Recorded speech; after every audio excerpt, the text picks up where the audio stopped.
When we talk about longevity today, what are we really talking about?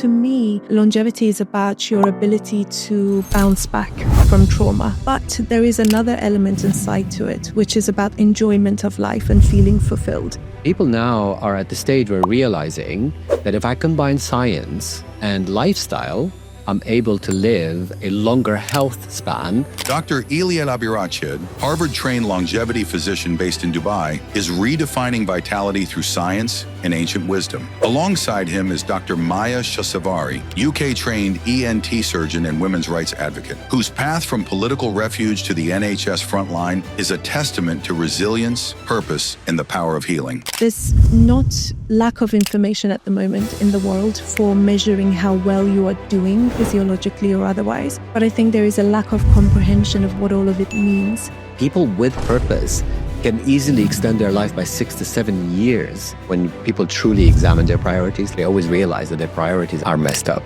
If your health is not number one, which is the foundation of everything, you're really not doing the right thing. Biggest advice that I give to people, and I hope you agree with me, is that. So welcome to the first edition of our podcast. I'm here. I'm very glad to host this session, and I will have a first introduction, then I will introduce these amazing guests we have today. So, for decades, aging was seen as an inevitable decline, something to manage rather than to understand. Today, the narrative is changing. Longevity has become a multidisciplinary conversation that touches biology, medicine, lifestyle, mindset, performance, and ultimately how we choose to live every single day. In this episode, we are not here to talk about shortcuts or miracle solutions. We are here to explore what longevity really means in a modern context, how we age, why we age, and what it truly takes to preserve vitality, resilience, and purpose over time. To explore this topic, I'm joined by two guests who approach longevity from complementary but distinct perspective. Dr. Elie Abirached is a longevity and biohacking specialist whose work focuses on understanding biological aging and translating science into practical strategies for long-term health and performance. His approach integrates modern diagnostics, lifestyle optimization, and a deep respect for how the body adapts over time. Joining him is Dr. Shahsavari, a UK-trained surgeon and physician with extensive experience in clinical medicine and human well-being. Her work bridges anatomy aesthetics and holistic health with a strong emphasis on resilience, balance, and the human side of aging, both physical and psychological. Together, they bring a grounded, thoughtful perspective to a topic that is often over-amplified or overhyped. So today, we'll explore longevity not as a trend, but as a long-term commitment to how we move, recover, think, and live. So, Dr. Elie, Dr. Maya, thank you to be here. Pleasure. Let's start. And please feel free to join the question. First serve, first come. No problem. Who wants to add something? You want to add anything to a question? It's fine. Okay? Sure. When we talk about longevity today, what are we really talking about? Living longer, living better, or redefining aging altogether? It's a great question. It is a very good question, yes. And it's one I think that we could spend a whole episode on, right? Yes, absolutely. I agree. It's like it's a summary of everything that we do, right? Yes. Yeah. So would you like to, or would you like me to? Sure. I think that's a very intelligent question, and especially the way in which you asked it, because in my opinion, it is something that has developed over time in terms of its definition. I think initially it was all about defensive medicine and living longer. And obviously coming from a surgical background, I spent about 12 years of my life practicing defensive medicine and really doing crisis and damage control when it comes to aging and to the body.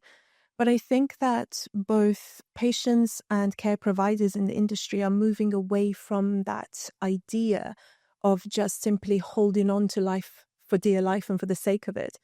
And they are thinking about, how do I feel being alive? Am I just simply alive, or am I living? So I think that has redefined how we look at longevity, and both from a consumer and a care provider point of view, because we are all both of these things. And I feel that we are moving towards, yes, sure, living longer, but living better, having quality of life, having resilience. And to me, longevity is about your ability to bounce back from trauma, whether this is physically, whether it is emotionally, mentally, psychologically. There is an element of resilience and bouncing back, which really brings us back down to the physiology of repair. How quickly can you repair yourself, whatever you feel is broken? So in terms of biological measures as well, I feel that that is at the core of it. But there is another element inside to it, which is about enjoyment of life and feeling fulfilled.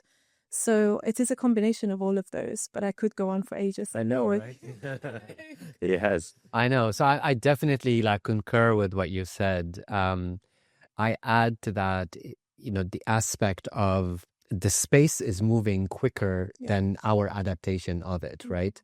So there's so much is happening in it that practitioners, coaches, even individuals are not keeping up with what's happening. So our mentality for decades now has been, when it breaks, I'll go do something about it, right? Mm-hmm. What's happening, in my opinion, as far as our interpretation of longevity is this. Obviously, we know that just a century ago, our expected living age was in the 40s, 30s. Now we are in the 70s something, right? What is what caused that? What brought that about? Science, right? Yeah. But at the opposite of that, we live more in concrete boxes. We've stayed away from nature. We live a life that is constantly on the run, all of these different things.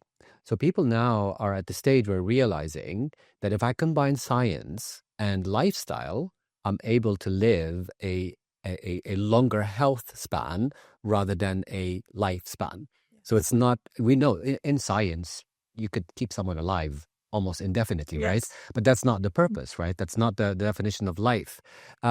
So for me, longevity is always about the last couple of decades, where you keep your sanity, your cognition, where you keep your independence, where you keep your dignity, and then where you realize that the healthier you are, the more enjoyment to life there is. Your decisions become better, your relationships become better, and everything else starts to, have a better human experience while we're here. So that's what longevity is for me. And I think it now being run by mostly marketers and content creators and things like that, where a few voices like Dr. Maya, for example, talking about this in a sensible way, they're just not enough. The majority of it is people that normally sell shoes and T-shirts and whatever it is, right? And not people that are dealing with individuals and impact health span and life in general. And finally, I'd say it takes a village. It's not a one-person thing. You just can't go to a single doctor and that's all going to be kind of sorted out in one thing. Your home environment contributes to your longevity, your PT contributes to your longevity, your psychologist does, your interaction with individuals, the place you work, how much time you spend in an office environment, all of these different things. So people are realizing now that it's not just I go to a clinic, and longevity, in my opinion, does not happen in the clinic, only a small part of it. It's a lot of other things, So, yeah. And listen to this, I have a question, because we are talking about longevity as now health span versus lifespan, but exactly when do you think that an individual should start to think about longevity?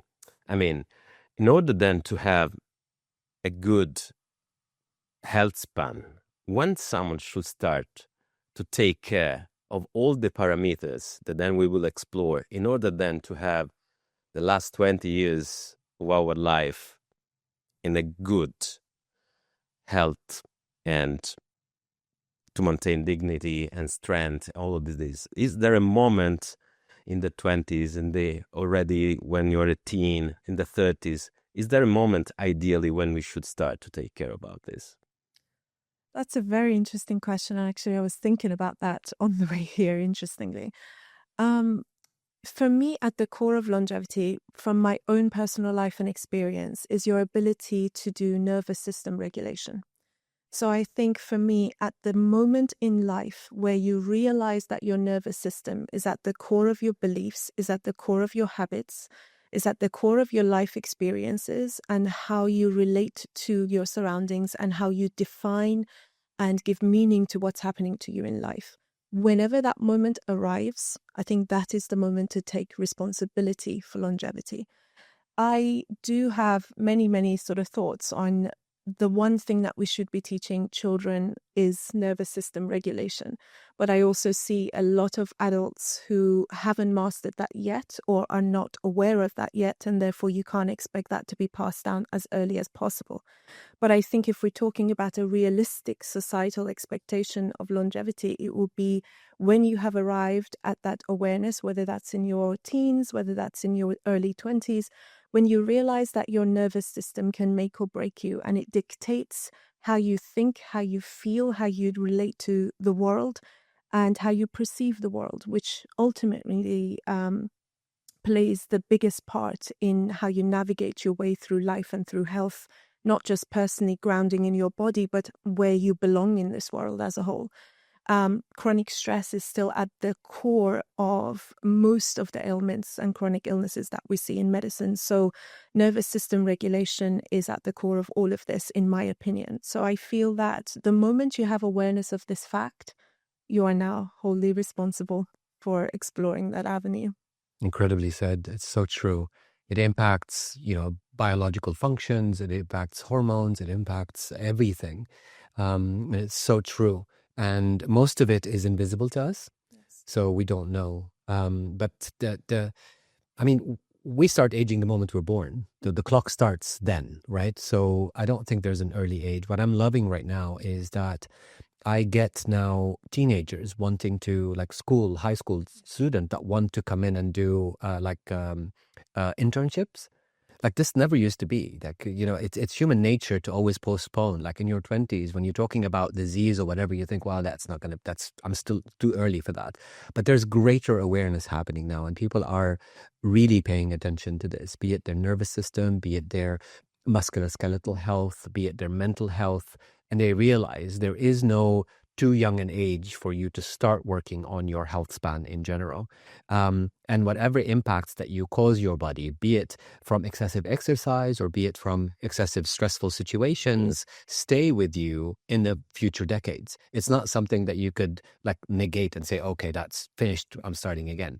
But I think most importantly, and people are finding out, and I definitely learned this the hard way, is that there is no mastering as such, as far as I'm concerned. It's more about a journey, right? You have good days, you have bad days. You don't be too hard on yourself. It's all about balance, and it's all about, creating a sense where you're contributing to your well-being in everything that you do, your relationships, etc. So it's so well said. I think nervous system is absolutely like the fight or flight, the sympathetic, parasympathetic approach to life, and us being aware of it, even though we don't feel it. It's constantly there. Being in a cold room like we are right now, it's actually impacting our nervous system and so on. So there's the things you feel and things you don't feel. They made it to keep us awake. Yes. You're absolutely right. There is a difference between surviving and thriving, right? And when you're in fight or flight constantly and chronically, you're always in survival. And by definition, you're in symptom control and crisis management. Yeah. That's not what longevity. The body doesn't know if you're being chased by a lion or you're just sitting uncomfortably, Or is an email. Right, but yeah. And it's also the time. And as far as the timeline of our existence, it's nothing from the moment we worried about emails and then to the moment where we were chased by lions, So the body, as far as time, this is like a blip versus, our existence. So most people don't realize that. We have such short memories when it comes to where we come from, how we got here. how our bodies interact with our environment and the sort of things that impact us. Yeah. So I had a lot of questions, but you're giving every time hook that I'm going Good. So, and we're talking about younger people now and teens or in the 20s. Most of them, fortunately, are doing sports. I always had a question related to sport.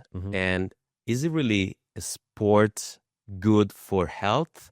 And what is the difference between a sport and a physical activity that is in line with the parameter for longevity? If there is a difference. In my opinion, is about movement. Body needs movement. And I think, again, there is a very strong psychological element when it comes to sports or exercise, and people have certain blockages or certain things they enjoy and they don't enjoy. And your compliance with movement very much depends on whether you're enjoying the process of the movement. So I think movement is one of the core values, I'm sure you would agree, in longevity. And it's not, attractive to talk about sleep and movement, but movement is definitely one of the core pillars. And mobility is very, very important in function of the body and your physiological maintenance as well. But it depends, in my opinion, whether we're talking about competitive sport or whether we're talking about sport for the joy of it, or whether we're talking about simple movement, depending on how you feel that way. Is it yoga one day, football the next? So very much depends on the context. So I think in terms of young people, as long as they are focusing on something that is enjoyable and easy to sustain, something that is not causing an injury or mental stress on them, this is not the way in which they're making they're living, and they feel that they are stressed and forced into performance rather than actually doing it for the sake of health and for how they feel. I think that would be very sort of productive in the sense of longevity. But I think that as human beings, we have the tendency sometimes to take everything out of its original context, and we give it a lot of meaning and we drag it in different directions. And sometimes in the process, we lose track of why we began to sort of do this to begin with. So I feel it all depends on which context we're talking about in terms of sports. But sport in my mind is always competitive. Well, I mean, to a point, it is kind of, you're either competing with yourself or others or whatever. And so well said, I think movement is key. But what I would add to this is we forget how incredibly capable the body is, right? The articulation, the reach, the way it is designed, it's miraculous, right? The joints, the way they, like your shoulders, like your knees, your hips, like the way you move. And then to a long period of time, we moved that miraculous ability to move and do things that are incredible to something a little bit more aesthetic. We lie on a bench, we push weight, and then we think that this is good for us and it's enough.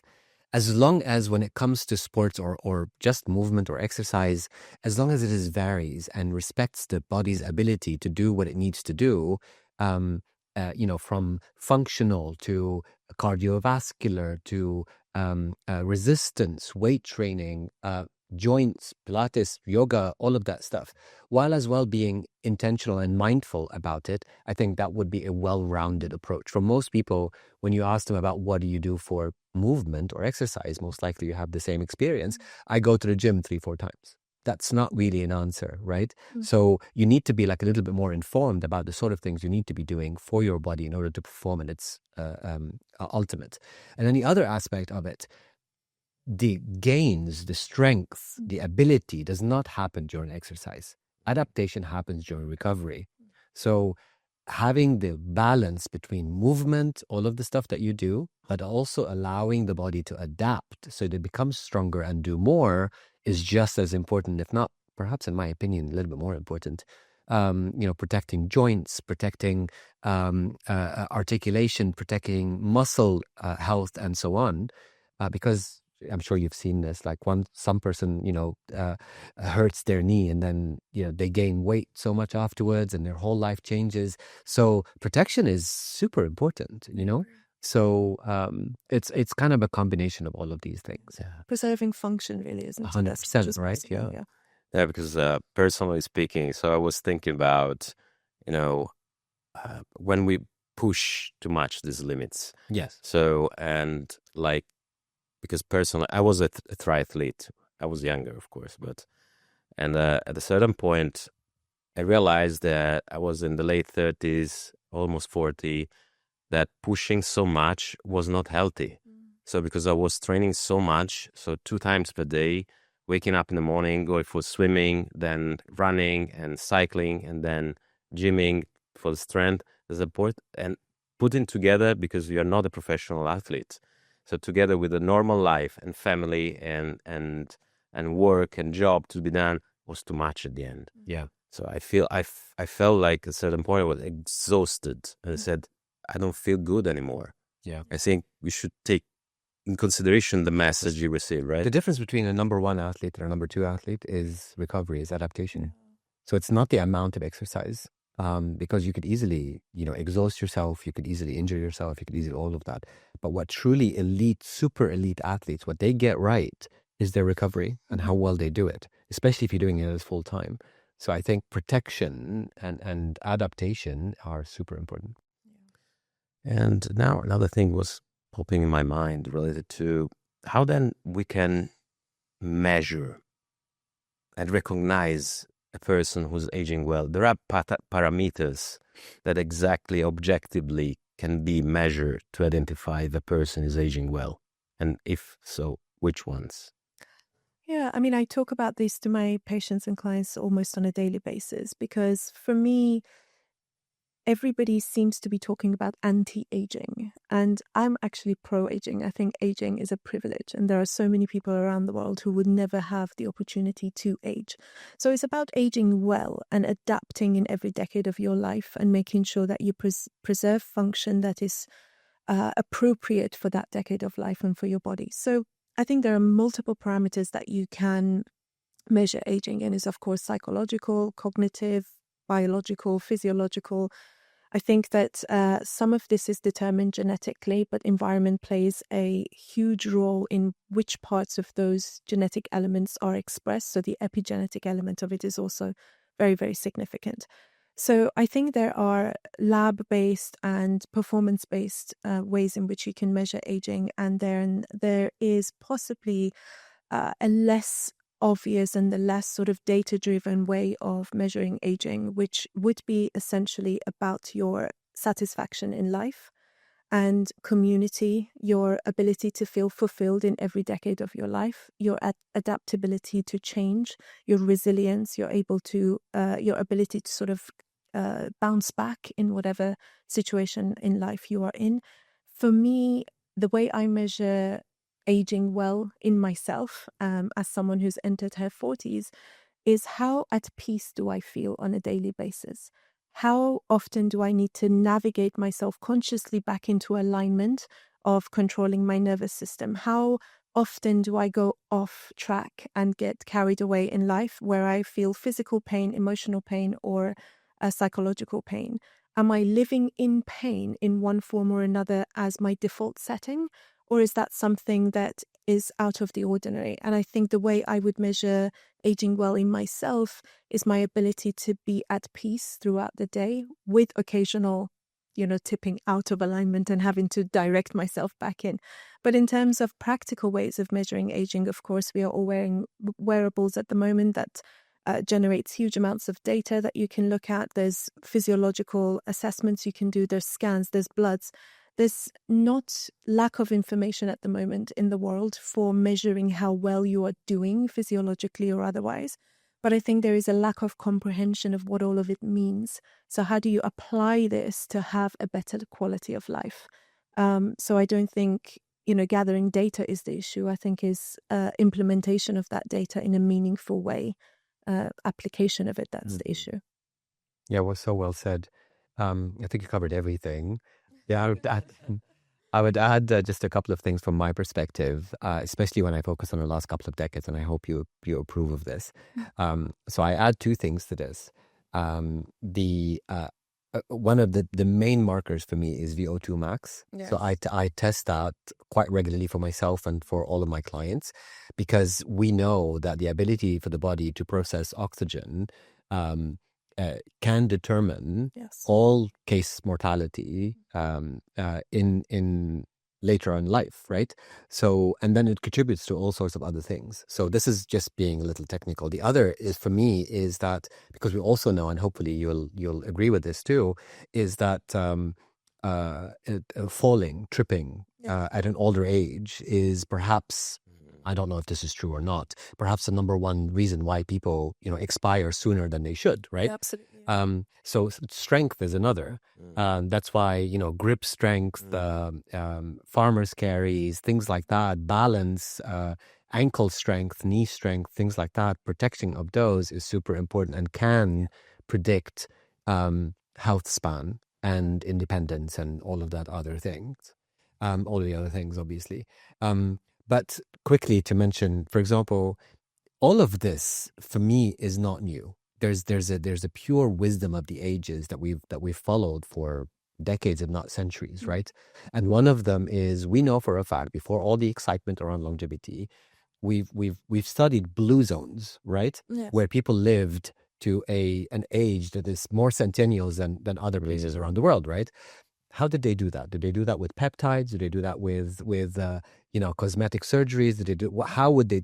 Mostly is exactly what you said, right? It's purpose, it's community, is living off the land, is moving daily. It's all of the stuff that you talked about. So none of it is new, and we act right now as if we've just discovered like the fountain of youth, and we've been doing it forever, and we have real life examples and confirmation that these things work without all of the hype of ice baths and saunas and all of that other stuff. So you go back to the basics, and we know for a fact, from studies such as the one that you did in Harvard for happiness, that what is the number one reason why people are happy is having a community around them, having a connection, having a purpose in life. And there is some sort of study that was done that people with purpose can easily extend their life by 6 to 7 years. Just like a purpose could be really simple, like spending more time with your grandchildren, or something like that. So that changes your perspective on life, and it actually can extend your health span. Yeah. So it's such an incredible, and it's just, I think we need to calm down a little bit when it comes, right? I agree, and just not overcomplicate the simplest things in life. And I think there's also the link between retirement and because lose your purpose. You lose your purpose. So that goes to show, I think, even more than anything, how having a community and family and that sort of purpose outside of work is also very important. And we spend our entire 20s and 30s and 40s and 50s chasing after a purpose and proving to ourselves and others that our existence matters.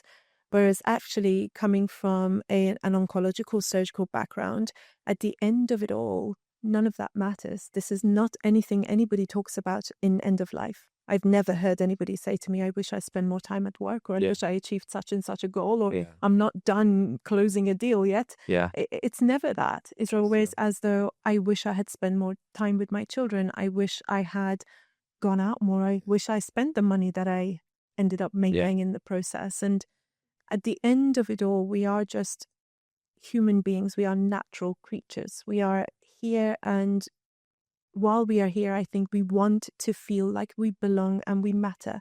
And we spend our entire lives chasing things to give meaning to our existence. But you matter simply because you exist, and that is enough. It has always been enough. Yes. But we don't seem to see it that way. And I think that's where we're going sort of. Apparently, even Steve Jobs at the end of his life.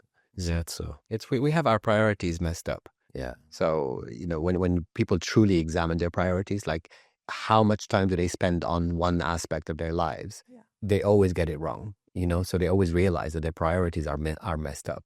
If your health is not number one, which is the foundation of everything, you're really not doing the right thing. And we always think we have time, right? Yes. There's always time. We always say so. Time is an illusion anyway. It doesn't exist. You only have this living moment.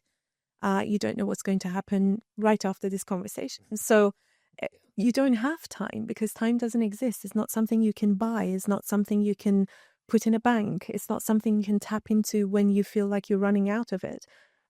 So we don't have time to get back into alignment. We either choose to be in alignment in the moment or we choose not to. And I think when you think about it that way, I don't want to cause any chronic stress. But when you think about it that way, you realize how precious every breath is. And while it's important to plan for tomorrow and do better and be better, tomorrow may never actually arrive. Yeah, so no, it's definitely not a downer. I think it's meant to be like a motivational thing. So like you don't know if this is the last podcast you ever do, or the last sunrise that you see, or so it's thinking of it that way. It just puts perspective on everything because you truly don't, So it's something that is eradicated in even the Romans. So the philosophy was carpe diem, right? Yes, seize the day. Chase the day. Yeah. So something that we need to live the moment. And so this gives me the next hook for the next question, because we were already exploring the connection there is between body and mind, or mind and body, and how important it is. How do you think that, so because I think nowadays with a lot of information, people start to think about strength, start to think about other things and food and supplements and whatever. But how do you think the perception that the people have related to this connection and thinking about not just the body, not just the brain or mindset or whatever, but something that is unique. And this approach that is becoming holistic, that is becoming really from different angles. And I heard about as well, there's not only the psychological component, but it's something that goes beyond, and someone is researching this kind of things in religion or meditation or other things. How do you think this is comprehensive approach will then change the paradigm about longevity in the next future? I think it's a huge question. It's a huge question. And I was improvising. Good luck. It's an amazing question. And I think that as human beings, we are designed to cut things down into chunks so that we can assign meaning, that we can process, that we can relate, and we can analyze. We highly value analysis of things and making things digestible because our fight or flight system has designed us in a way that our ability to remain grounded and functional depends on our ability to assess situations, risk, and work in that way in small chunks, which is perfectly fine when it comes to this dimension and the way in which we live and our society. But I also feel that we have broken things down into too many different pieces and we have made them appear to be irrelevant to each other. Whereas at the very core of everything, there is an intelligence, and I'm not talking about religious, there is an intelligence that has connected your thoughts to your physiology, to your activity, to your function. There are so many things that we take for granted. For instance, our heartbeat, our breathing, things that are on autopilot and we don't think about. But I feel that we have separated mind from body, and we feel that we live up here in our brain. So if you ask people to point to somewhere in their body where they exist, is often up here. So we have decided that there's a control center that basically decides how we think and how we behave and how our body functions. But science itself has shown us that that is actually not the case at all. You don't live in any specific part of your body, and your brain is actually a receptor and not a generator of thought and behavior. It is forever expanding, and you are able to rewire your brain. So you're able to change your subconscious beliefs. You're able to become an entirely different human being by rewiring it. And there's people like Dr. Joe Dispenza who are proving this on MRI scans and sort of from a scientific point of view so that it makes sense to the skeptics. But I feel that we have really come way off the main grid that we should have been on, and we have separated things way too much. And in that, we have disconnected from that cohesive way of living, both personally and I think within our communities and with our families. And it's a shame, really, because when I speak about these things, for instance, I often get questions from my own colleagues in the surgical field, like, are you okay? Like, what are you talking about? And you think, as a cancer surgeon, for instance, there is a reason why two people with exactly identical cancers, very similar genetically from exactly the same sort of cultural and racial background, would appear to come in at this exactly the same stage of cancer. The same person operates on both. One lives, one doesn't.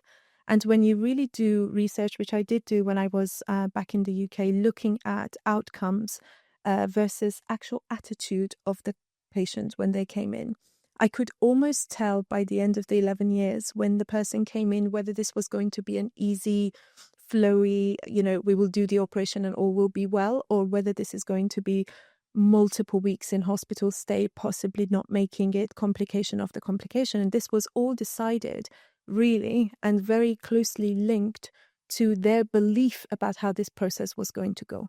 The body follows what your mind decides is true for you. But it is also the other way around. Obviously, we have hormonal release, which then dictates how we feel in that moment in time as well. So it is an axis that is forever in flow. It is not separate to each other. And I think the sooner we realize that, the better we will have the quality of life that we want. And not only the longer we live, but the better we live as well. So I think it's all connected, and we're definitely going the wrong way by separating it all. Yeah, so true. So I'm not sure I can add much to this. But I don't know what I don't know. I love that, so and to quote Shakespeare, there's more to heaven and hell, right? There's so much that we don't know, and we're so arrogant to think that we know it all, especially with mind-body connection and where we exist and consciousness and all of these different things. So I think we need a little bit more humility when it comes to that, and to keep a more open mind in general about how our personal reality impacts who we are, be it on a biological level or on a metaphysical level. So I think the brain and how we perceive things, because at the end of the day, from a scientific perspective, you're talking about senses that are perceiving certain things from your environment, environmental stimuli that are causing you to think one way or the other, or so and our existence, and I've always been fascinated about who is that third voice in me, the I that constantly talk about, like, who am I having conversation with in my head, what is that voice? And there's so much literature on that, and so many people have covered that, so it's incredible to explore that aspect. And I think, you're using the mind to explore the mind, which seems like a contradiction. Yeah. But yeah, it's fascinating to me, and I think there's so much more that you can build on that. And as long as you approach it with humility and have an open mind, and again, like, always remember, you don't know what you don't know, and not be set in your ways, because some people say, oh, this is woo woo, this is that. I think this limits what our understanding is, and what possibly may exist or not exist. But it was so well put. This is kind of my own journey of trying to explore the mind and explore how it impacts my everything, how motivated I am to work out, or how motivated I am to provide value, or be creative, or be a better person, or whatever it may be, so it's fascinating for me. Absolutely fascinating. And I think we've got 5 senses that we rely on. So if you remove all those 5 senses, do you cease to exist? Yeah. I think the answer to that will always be no. So there is something that cohesively brings these 5 senses together in a way where you're making sense of the information that you're perceiving. But I think even in our 5 senses, when it comes to hearing, taste, smell, sight, all of this, when we compare ourselves to different species of animals, we are working within a spectrum, and outside of that spectrum, there are still information that exists that they pick up on that we don't. It doesn't mean that they live in woo-woo land and we live in reality. It just means that we have limited perception. And as you say, just be humble and be open and curious. I think that's so awesome. That's all it is. So we went very deep. So We did, yes. it's for the audience. I think you and I, we can go on forever with this. Yeah.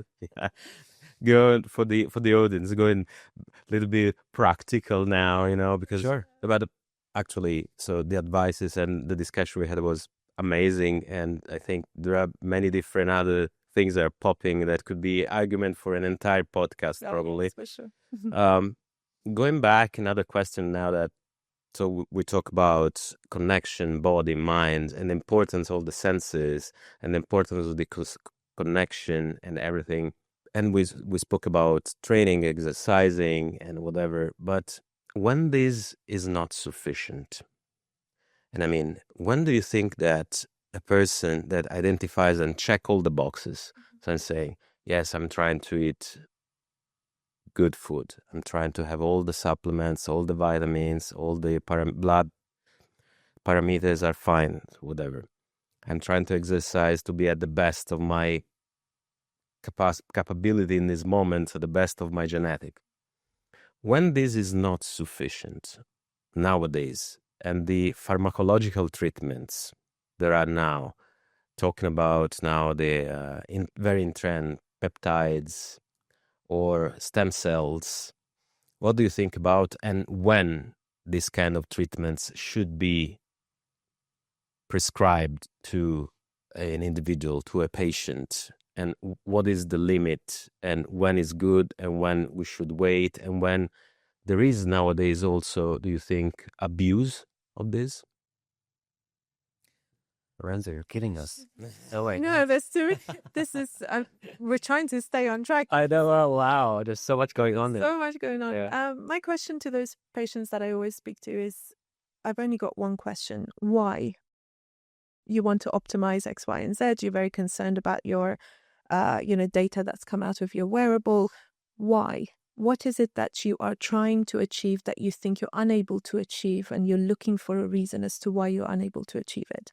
And there may sometimes be very obvious reasons, like cognitively, I have brain fog, or I have to travel a lot and I'm unable to stay sharp when I go to multiple places to close deals, to work. Is it optimization of function? Is it because you're trying to overperform outside of your physiological capability and you're looking for ways in which you can do that as a stimulant, for instance? Or is it because you feel like you're sort of left behind because there is a trend that so-and-so is following and that they're recommending? So I think the why very much matters, because not all of us need to be optimally performing in every single aspect of our lives, because that's just not the demand that we have. But I think if you are actively seeking in the field as to why you want to do something, I think my question is always to define that purpose. Why is it not enough? And I think when it comes to what is available in the longevity market at the moment, I don't know if you would agree, but a lot of it isn't super scientifically. You're being kind. Yes. Yes.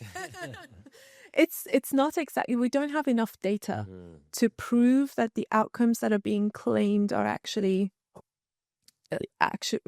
they are an actual thing that you can benefit from. But there is also a psychosomatic element of it, that you think, if I'm paying certain amounts of money and if I'm doing the latest thing that's on the market, then surely I should be feeling better. And to some extent people do. I don't think it's so much the abuse of what is available. I think there's a confusion around what is actually impactful.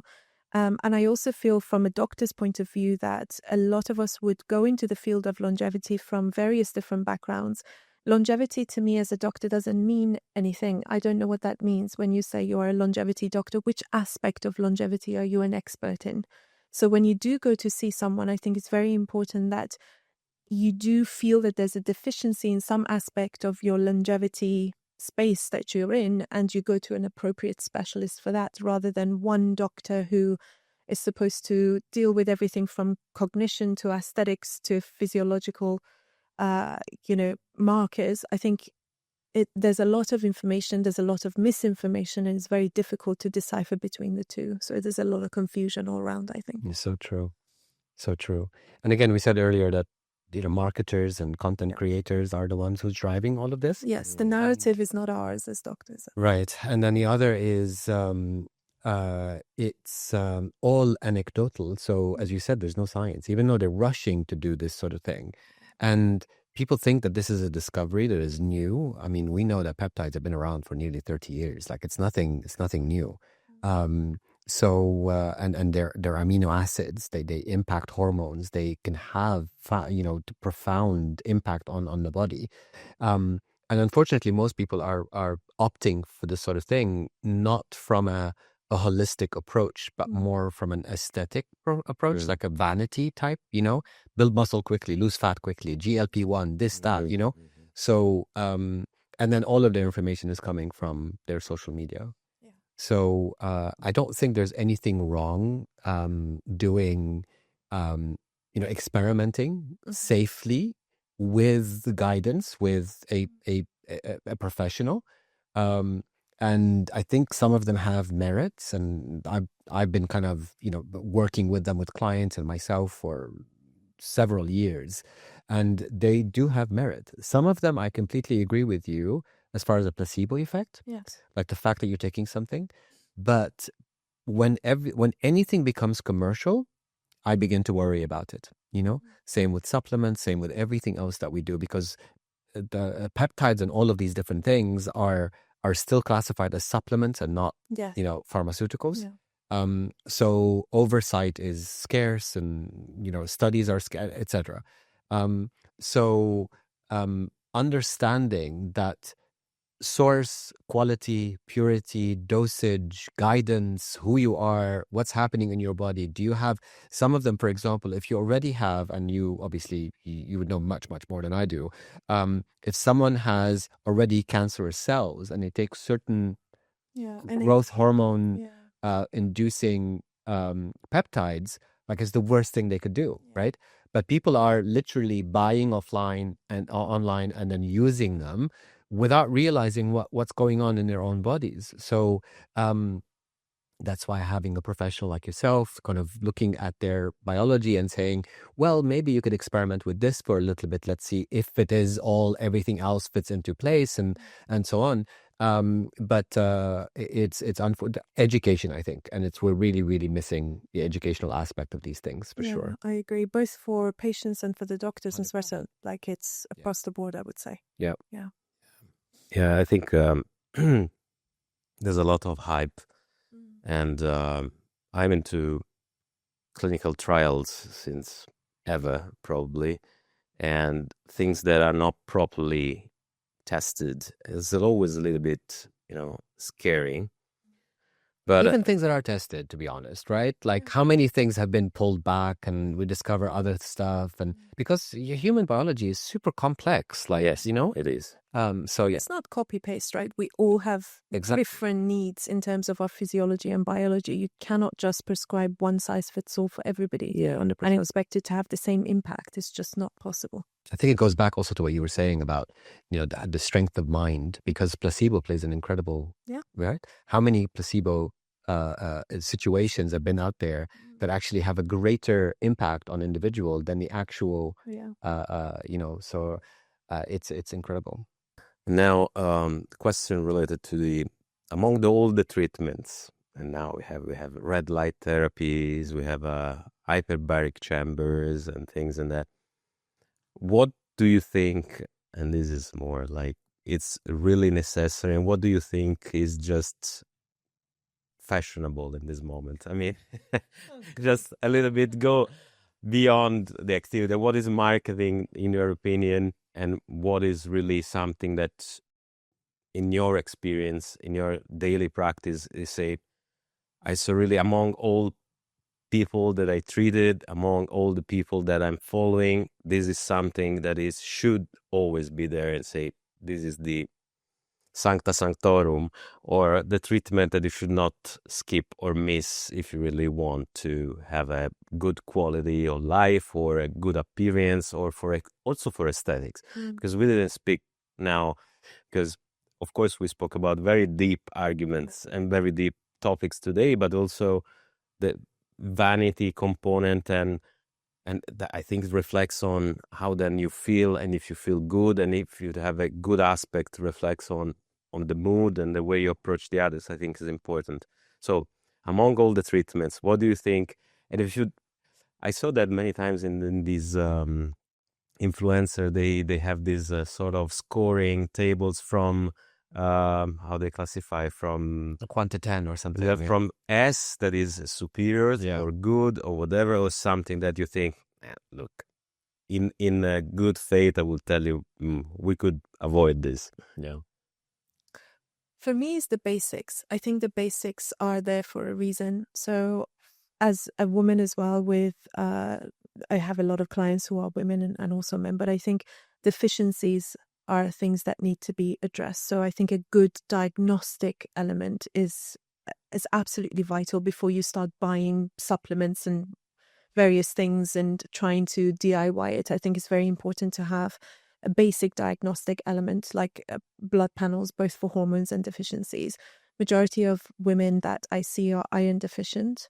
They are vitamin D deficient. They are magnesium deficient. This impacts their appearance, of course, with hair and skin. It impacts their ability to sleep. It impacts their ability to absorb calcium. It impacts bone health, a lot of those things. So I think proper diagnostics are a non-negotiable for me. I think is absolutely necessary. And the other thing that you can market, I suppose, as well, is the need for cognitive stimulation, for physiological movement, for proper nutrition. I think if you're going to invest in anything, let it be in the basics first before you start to move on to what else I can do to optimize this and that.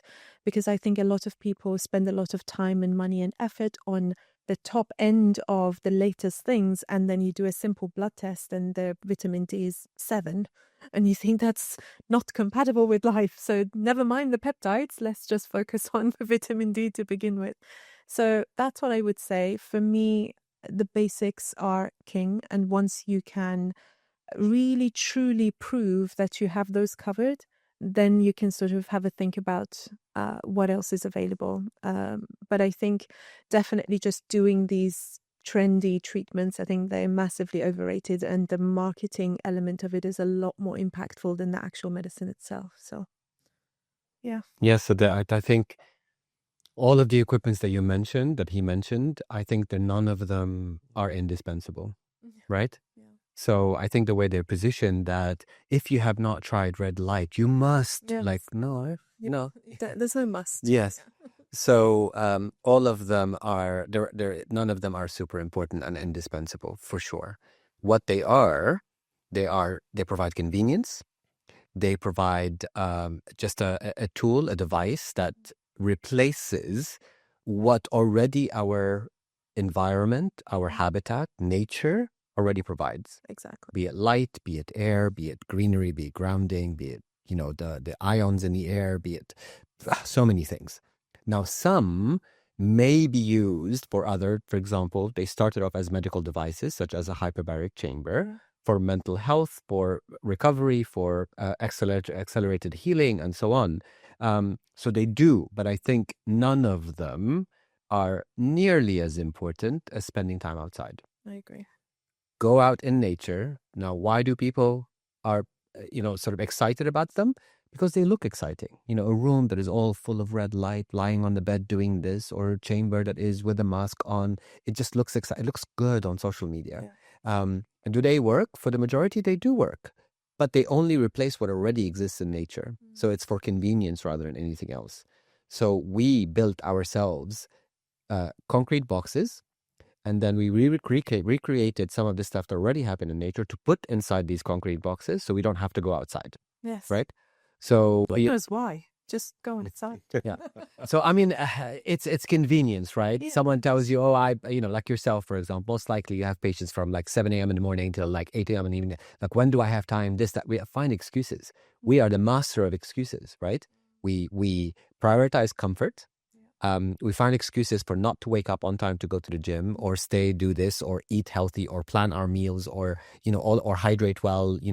All of these different things, and then we look for devices to replace that in order for us to stay healthy. So, and then we work hard to make the money to pay for those devices that actually puts us more in places that we need to be inside concrete boxes. And stressed. Yes. And so the vicious cycle continues all the time, right? While, it's indispensable for me to spend 20 minutes outside. Hot, cold, snow, rain, 10 minutes outside. Starting your morning that way and ending your day that way, I think It can't Yeah. get better than that. I have the biggest advice that I give to people, and I hope you agree with me, is that if you want to do something consistently that will have the return on investment more than anything else, is to move for 10 minutes outside after every meal.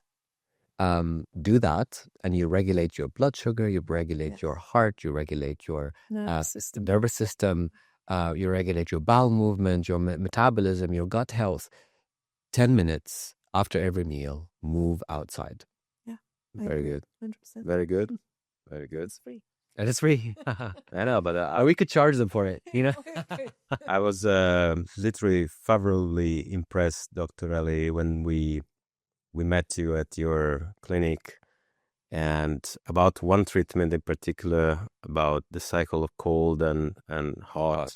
And then you said, we need to be careful, even for this, that it looks simple, to prescribe in the right moment, in particular for women, according to the period of their cycle, in order then to provide in the right moment. So it's a good thing, because a message that should pass also is that not to try to DIY things, even if they look simple, and then to really stick on professionals that can give you the right advice and what to do in the right moment, even if it looks simple, like a cold plunge or a hot tub, you know. So these kind of things need to be really careful also in the message that is provided to the people.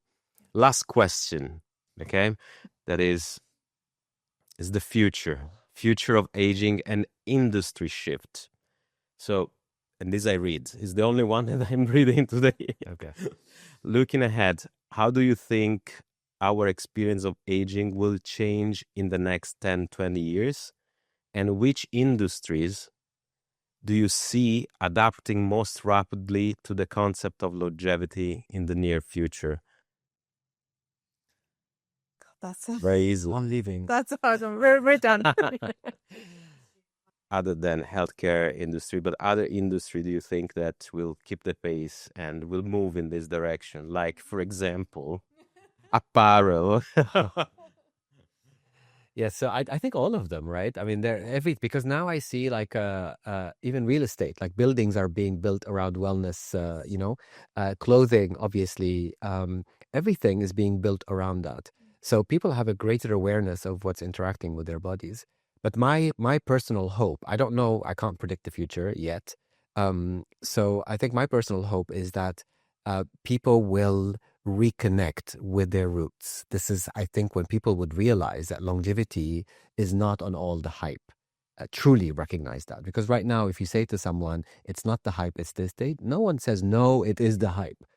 They agree with you, but they don't do anything about it. Yes. You know, it's like saying to someone, you should work out. They say, yes, I should, but they don't. Yeah. You should eat better. Yes, I should, but I won't, you know? Yeah. So it's making that shift into truly adapting what is already has always been there for us and then integrating it. So to having a more intentional way of living rather than, you know, what is the biggest house we can get? What is the fanciest car that we could buy? What is the most expensive bag that we could have? All of this trivial stuff that we seem to find meaning in until we get them. And then we want the next thing and then the next thing. And this constant movement into emptiness, you know, in every possible, I mean, there is no better definition of a word of emptiness than this for me. So we're constantly going to the next goal that is meaningless.